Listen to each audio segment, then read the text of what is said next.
교우 관계가 넓고 명랑하다. 모든 일에 적극적이고 능동적이다. 여러분, 정부 24에서 학창시절 생활기록부를 떼어볼 수 있다는 사실 알고 계셨나요?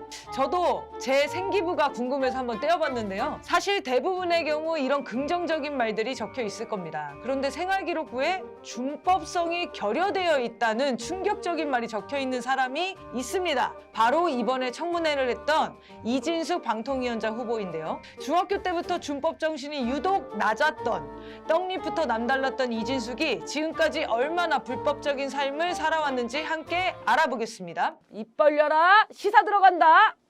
이진숙이 방통위원장에 결국 임명돼서 출근했다죠. 악마를 보았다, 이 말이 딱일 듯 합니다. 청문회를 단 5분이라도 본 사람은 이런 사람이 괴벨스가 되는구나 하는 생각이 들 텐데요. 청문회가 아니라 법정에 출석해야 하는 거 아닌가요? 이런 와중에 조선일보가 이진숙 청문회를 향해 하라는 청문회는 않고 빵문회를 하며 변죽만 울리다 끝났다며 청문회를 비판하던데, 빵만 기억나는 건 맞긴 맞아요. 무슨 빵에 원한 맺혔나 싶던데요. 아무튼 빵 셔틀 말고도 거의 기행에 가까운 것들이 얼마나 많이 나왔는데 그런 말로 청문회 격을 후려치나요. 퇴사 마지막 날 성심당 빵을 280개나 샀다는 기행이 문제가 아니죠. 자기 돈으로 그 빵을 사서 쟁여도 도덕적으로 문제는 문제거든요. 성심당 빵 때문에 빵집 줄 서는 알바가 다 생겼는데 맛집 사재기는 그 자체로 죄악입니다. 이거 굉장히 중요한 문제예요.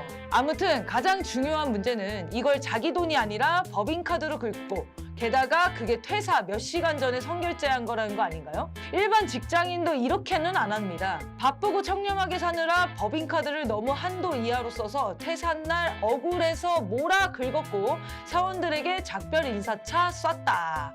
이렇게 이해를 해보려고 해도 그날만 그렇게 마구 긁은 게 아닌 거예요. 여러분, 진숙 여지도라고 새로운 지도가 나왔죠? 이진숙 법인카드 사용처를 담은 지도인데요. 한번 봐볼까요? 대전 MBC 근처에서 서울 자택 인근은 말할 것도 없고요. 남으로는 진주, 부산, 서쪽으로는 안면도, 동쪽으로는 포항, 정동지, 북쪽으로는 강화도에 이르기까지 법인카드를 쓰자고 전 국토를 종횡무진 누볐어요. 사용한 곳도 다종다양합니다. 호텔, 골프장, 식당, 노래방, 백화점, 극장. 이게 다 업무상 쓴 거라는데 도대체 무슨 업무를 하고 다닌 거예요? 어디 나이트클럽 영업사무도 이렇게 뛰지는 않을 것 같은데요. 서울 종로의 주유소에서는 주유 한 번에 200만 원을 계산하셨던데, 그래서 탱크라도 몰고 다닌 거 아니냐라는 말이 나오죠. 휘발유 대신 혹시 수정방이나 발렌타인 같은 거 넣고 달리는 건지도 의심스럽고요. 고액 주유비로 유명한 게 나경원이잖아요. 2년간 5,800만 원을 주유비로 쓴 게 나경원이었는데 거의 비등비등하죠. 아무튼 이 장소가 주유소가 아니라 SK에너지 본사였다는 사실이 밝혀지긴 해서 탱크는 아니었던 걸로 드러났습니다. MBC 법인카드가 월 한도 220만 원인데 재임 기간 내내 월 평균 420만 원을 썼다는 거 아닙니까? 그런데 증빙 자료도 없다는 거고, 모두 업무상 접대비로 표기를 해놓고는 같은 시간대에 여러 번 접대비를 쓰기도 했어요. 극우 집회 인근 여러 카페에서도 같은 시간대에 카드를 긁고 다녔다는 거 아니에요? 극우 집회 참가자들 접대하고 다닌 거라고 충분히 의심되죠. 그런데 이 사람 장관 시키겠다고요? 대놓고 세금 빼먹고 다닐 사람 아닙니까?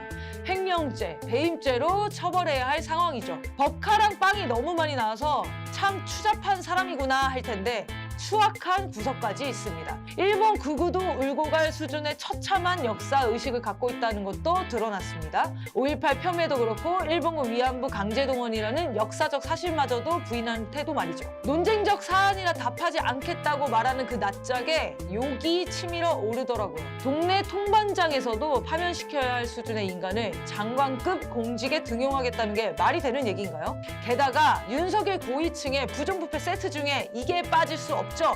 자녀 문제. 이진숙도 자기 딸을 강남 8학군에 진학시키려고 딸이랑 미국에 거주 중인 와중에 서초구 반포동의 아파트로 전입신고를 했더라고요. 딸이 목표하던 중학교에 진학하자마자 다시 원래 살던 곳으로 전입신고를 했다잖아요. 보통 이렇게 티나게 하지도 않는데 역시 준법성이 결여된 분은 확실해 보입니다. 아 참, 이진숙이 종군 기자로 유명해졌다는 얘기도 과장된 이야기라는 증언도 나왔습니다.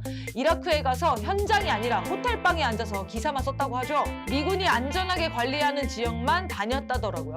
그런데도 여성 종군 기자로 과대포장되었던 거죠. 청문회가 끝나고 국민들이 개탄하는 와중에도 이진숙은 페북에 이런 글을 떡하니 올립니다. 이진숙이 애정하는 어용노조인 MBC 제3노조에서 사상검증, 강압취조, 인신공격 난무했던 청문회란 글을 올렸는데 이걸 자기 계정에 공유해요. 앞으로 손가락 운동 좀 하겠다더니 아직 손가락 덜 풀린 거 아닙니까? 정말 구제불능입니다. MBC를 말아먹기 위한 원포인트 방통위원장으로 딱 그 정도 일만 하고 이동관이나 이상인처럼 바로 내뺄 작정인 거 전 국민이 다 압니다. 그런데요, 그거 안 됩니다. 지금 벼랑 끝에 누가 서 있는지 보세요.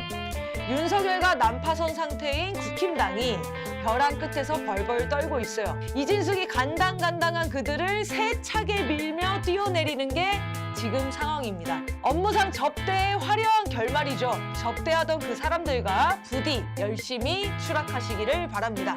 지금까지 입 벌려라 시사 들어간다 이뻘씨였습니다.